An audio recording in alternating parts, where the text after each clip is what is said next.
Hello everybody, welcome to another episode of Game Testing Unlimited. My name is Wilfred. Today I'd like to share with you a game called Opus Magnum. A really fun puzzle game, very easy to pick up, pretty hard to master as well because you can always come up with a different solution to the problem. Some are more artistic in nature, some cost lesser, some more efficient, and some would be more so like small area. So it really depends on what you want. There's many very creative ways to do things. So in this video, just showcase to you the basic aspect of the game, demonstrate a little bit of how the mechanism work, and then share with you a few of the solutions I have. So that's what I want to do.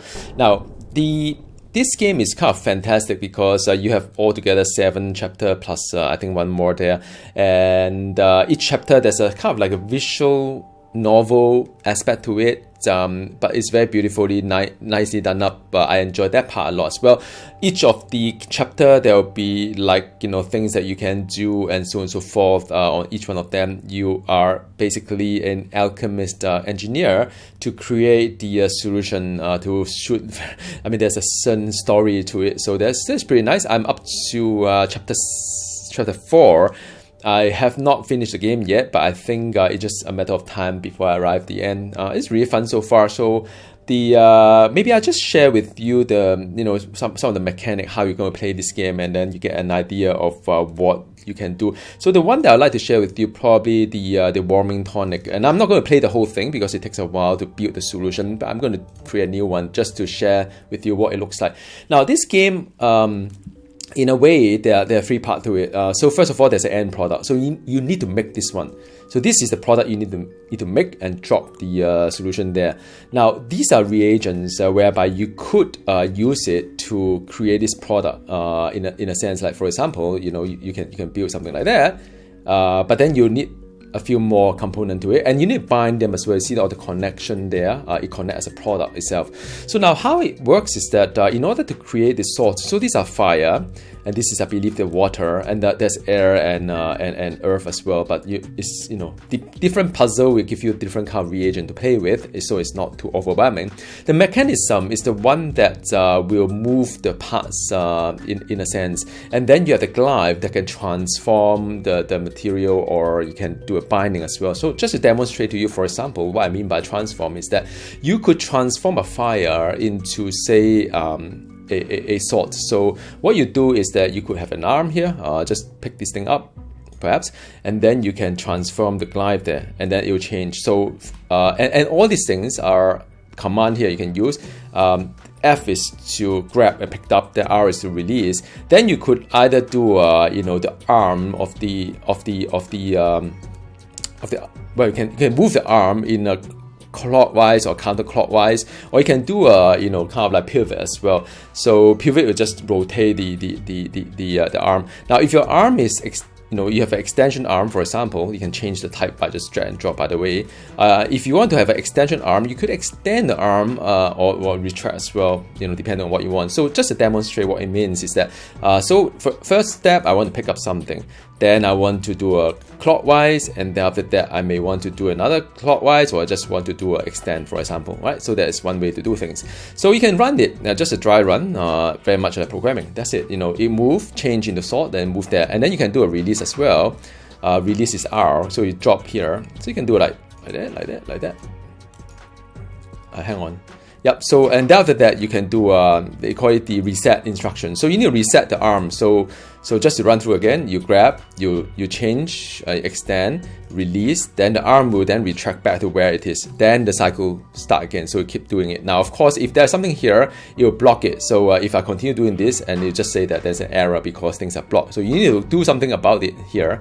Now you could also like for example, bind things together. So if you want to bind, like say the salt with say one of these guys here, I just want to showcase to you. Again, not going to do the whole thing.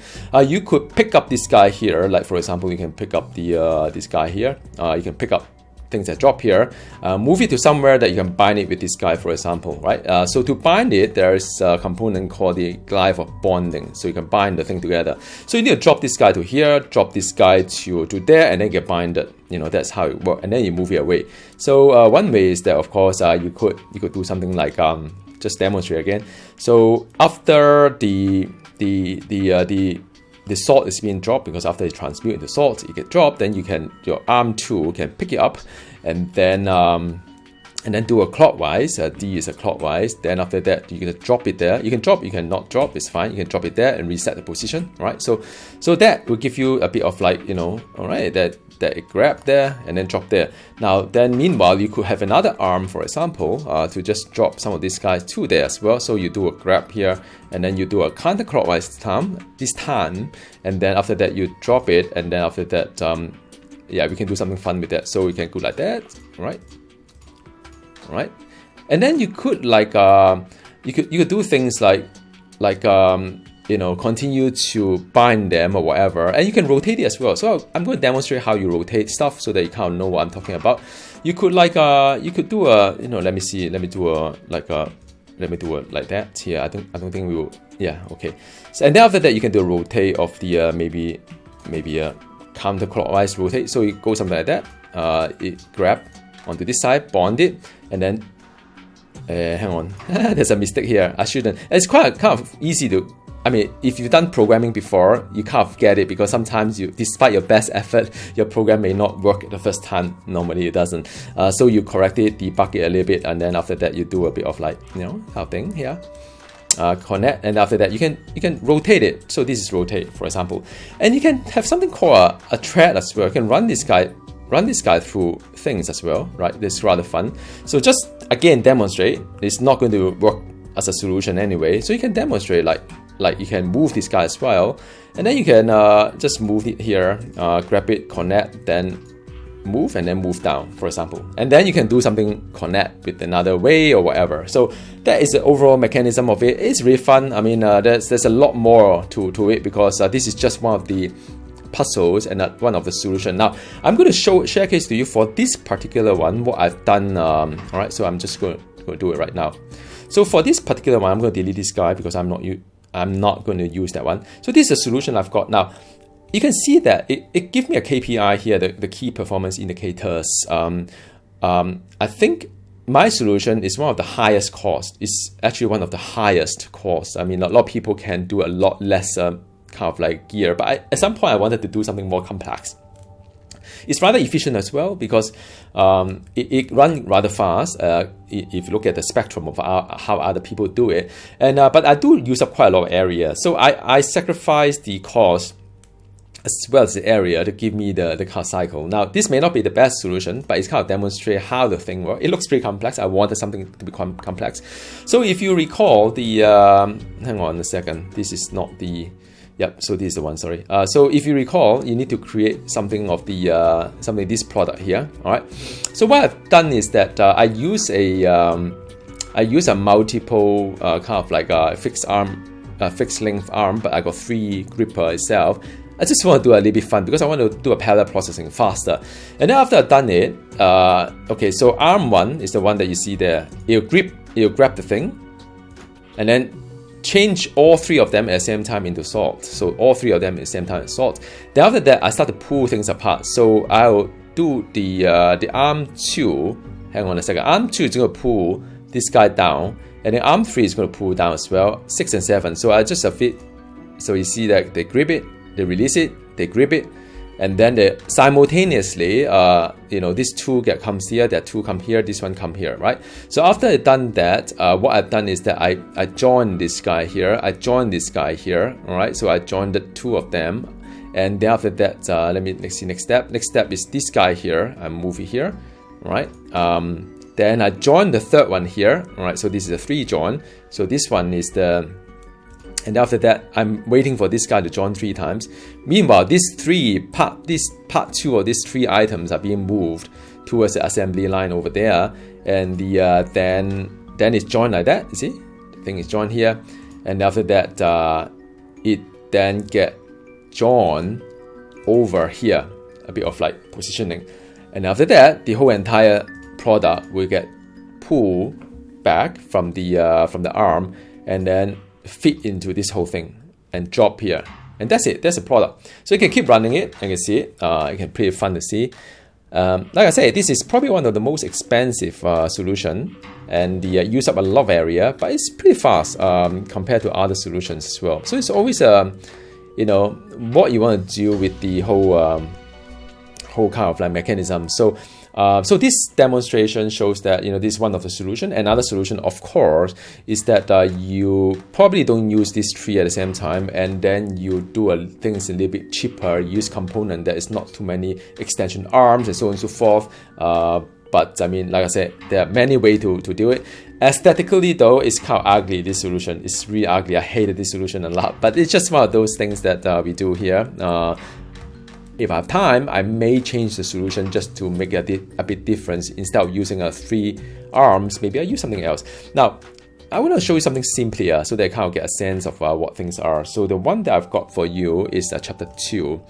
There are 2 of them in chapter 2 I'd like to show you. One is the Surrender Flare, the other one is the Courage Potion. So let me do a Courage Potion first. So this is rather interesting. The cost-wise a little bit high, on the high side. The area is a little bit also on the high side, but it's super efficient. So this is one of those kind of like demonstration whereby things can be efficient, but you just have to sacrifice a bit of thing. It's almost like the constraint triangle. If you do project management or whatnot, the cost, scope, and timeline kind of thing, you can't have all of them at the max. Something has to give. So it's something like that. So this one, the solution is that I have to create this product whereby there is a water, there's a fire, plus 2 salt. So what I've done here is that I use the glaive to convert the water into salt, and then after that just move the parts apart and then join them here and then flip it here as a product. So slow motion again, you can see the arm. So arm number 1 is the one that start work. Arm number one, grip it and then move it to here, change it to salt. You see this salt here? This is a salt sign. And after that, arm number 1, drop it to here. And then after that, meanwhile, arm number 2 start to get motion because you start to grab out this guy, move to here. And then after that, move to this guy here, get ready for the next one. Arm number 3 is the one that just got the water and start to push it to here. And then after that, then I move the fire into here to join the fire and water together. Right. Meanwhile, this one creates salt, and then after that, that's it. That is the main product. So you can continue working through it. It's very fast. This one is very, very fast. It's a very, very nice kind of solution. Now, of course, it is fast, but it costs a bit more. The area used a bit more as well. Again, the constraint. Triangular constraint kind of thing. So that's one that I've showcased to you. Pretty fun stuff. And another one is the Surrender Flare as well. It's pretty nice. Very neat solution. Again, it is pretty good at cost, pretty good at efficiency, but use up a bit more area than others.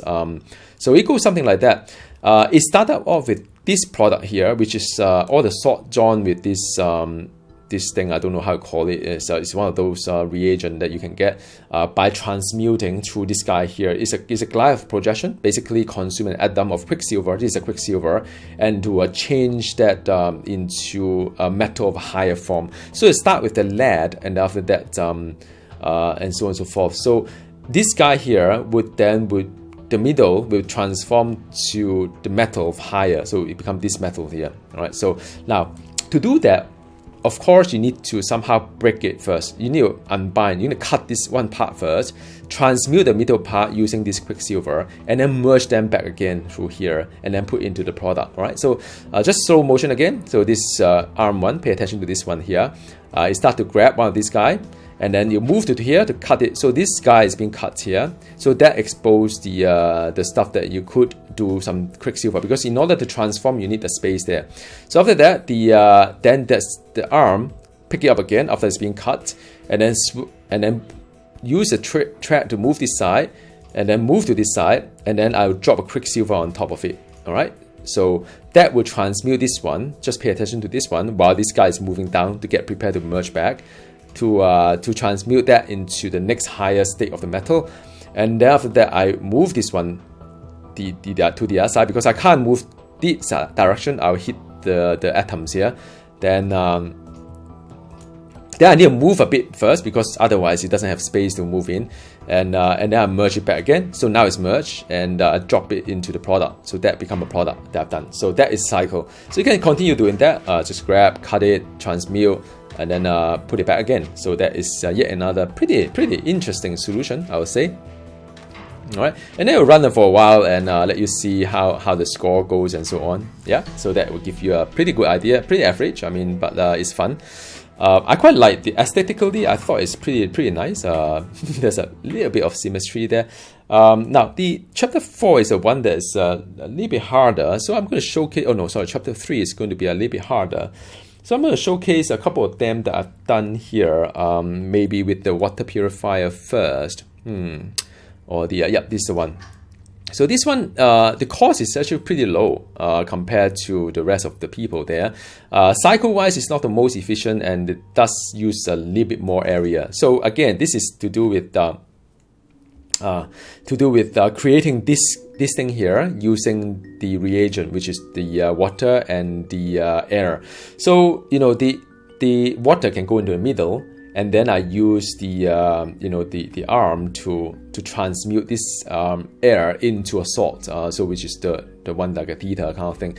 So again, pretty straightforward. You just need to grab it and then change it. Now see this one change into a salt, and after that it get bind together at one side, and then I'll then release that, and then I'll move that into the next one, bind it again. Then I rotate it and then bind it and rotate it. So you see that it's nice, it's neat. It's just it runs on its own like clockwork.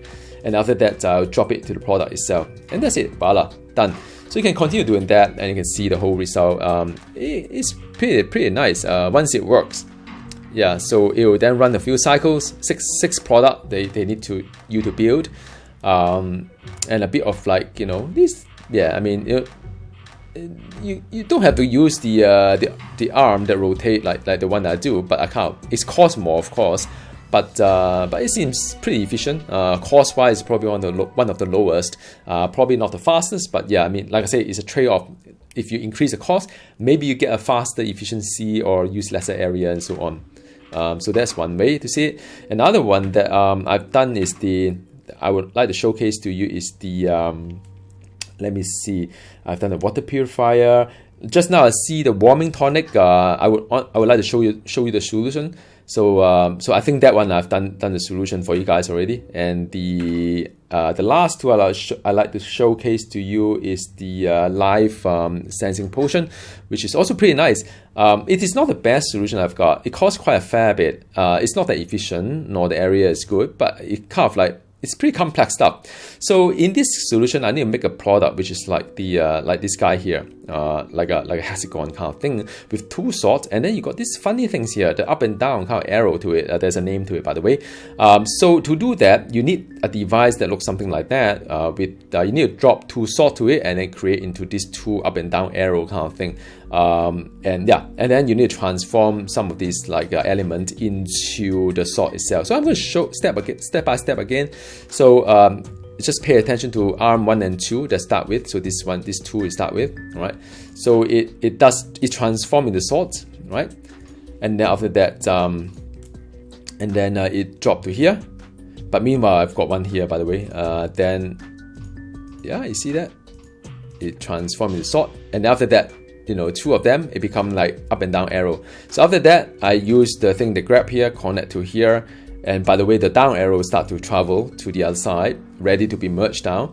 Meanwhile, this guy here is going to be swing over that side, and then it will get merged into the salt. They call it the salt. And after that, I move the thing down here, ready to be merged into this guy here, which is the down arrow. All right. So meanwhile, you just see all these things happening over there. It's a bit of like in parallel. So and then I transform another salt and merge it into this guy here, and just one more, and we are almost done. So this one here, I just need to move this guy to over this side because it's running out of space a little bit, and then I merge here. That's done. And after that, I need to merge it once more, so that is like the whole thing there. And then I flip over to this side and I move it down, drop, done.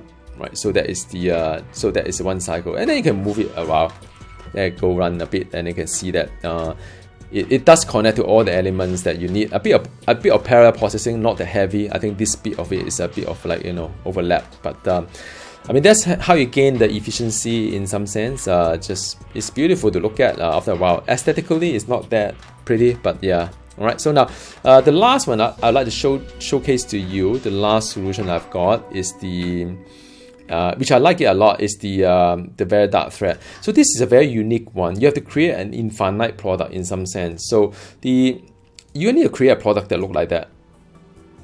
All right. So and then with the infinity kind of dot there, and it's kind of hard because, you know, because if you look at the element itself, you've got the reagent you've got is the air plus the lead plus the quicksilver. So lead and quicksilver can transform into one of these guys here, and then you need to merge them. But if you notice that this guy changes direction a lot, meaning that it's not a zigzag like that, but it is like a double zigzag. So you have two phases to it. One phase is to create you know, this direction, and another phase, which is a little bit differently, you merge it in this direction. I'll show you in just a bit. You kind of understand what I'm trying to say.